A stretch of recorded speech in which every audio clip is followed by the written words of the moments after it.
Pelajaran ilmu pengetahuan alam mengajar kita bahwa matahari adalah pusat daripada tata surya dengan bumi sebagai salah satu planet yang mengelilinginya. Saudara, bumi sendiri berputar pada porosnya sehingga pada akhirnya terjadilah pola rutin siang dan malam di bumi. Dan satu putaran bumi pada porosnya itu terjadi selama 24 jam. Dan makanya satu hari kita adalah 24 jam. Nah, di tengah kekaguman saya akan pengaturan alam semesta yang luar biasa ini, Tuhan pernah mengizinkan sebuah interupsi daripada sebuah kebiasaan, sesuatu yang abnormal. Dan peristiwa itu merupakan sebuah anomali tatanan waktu.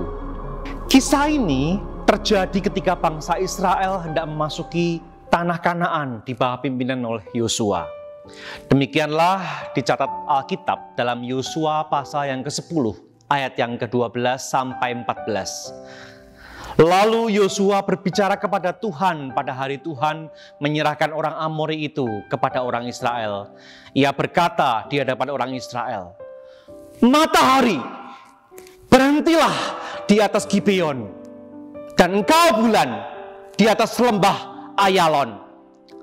Saudara, matahari tidak bergerak di tengah-tengah langit dan lambat-lambat terbenam kira-kira sehari penuh. Belum pernah ada hari seperti itu, baik dahulu maupun kemudian, bahwa Tuhan mendengar permohonan seorang manusia secara demikian. Sebab yang berperang untuk orang Israel adalah Tuhan. Saudaraku yang terkasih, peristiwa ini bukan sebuah peristiwa biasa. Seorang anak manusia berdoa untuk menghentikan matahari, stopping the sun. Kita tahu sih sekarang bahwa bumi yang sebetulnya berputar pada porosnya, itu yang membuat seakan-akan matahari mengelilingi bumi. Tetapi sebaliknya yang benar adalah bumi ini yang mengelilingi matahari. Yosua memang tidak tahu soal sains, saudara. Yosua hanya memakai bahasa penampakan. Apa yang dia lihat?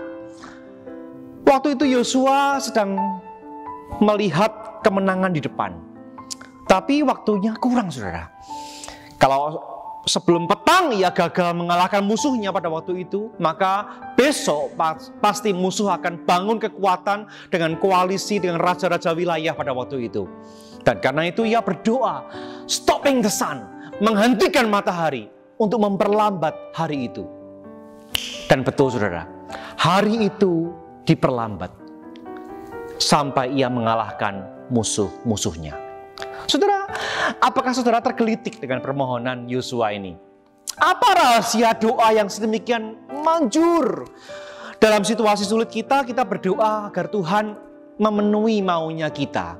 Kalau bisa saya ingin stopping the sun, atau paling tidak stopping the COVID-19, stopping my problems, stopping my pains. Tapi dalam kasus ini doa Yosua ini bukan mau-maunya Yosua, saudara. Sebuah doa itu terkabul saat kehendak manusia dengan kehendak Allah itu selaras. Saat kehendak kita dengan kehendak Tuhan tune di frekuensi yang sama, maka doa akan terkabul. Dan dalam kasus Yosua ini memang Tuhan yang berperang untuk orang Israel, untuk menaklukkan bangsa Amori. Jadi terkabullah doa Yosua.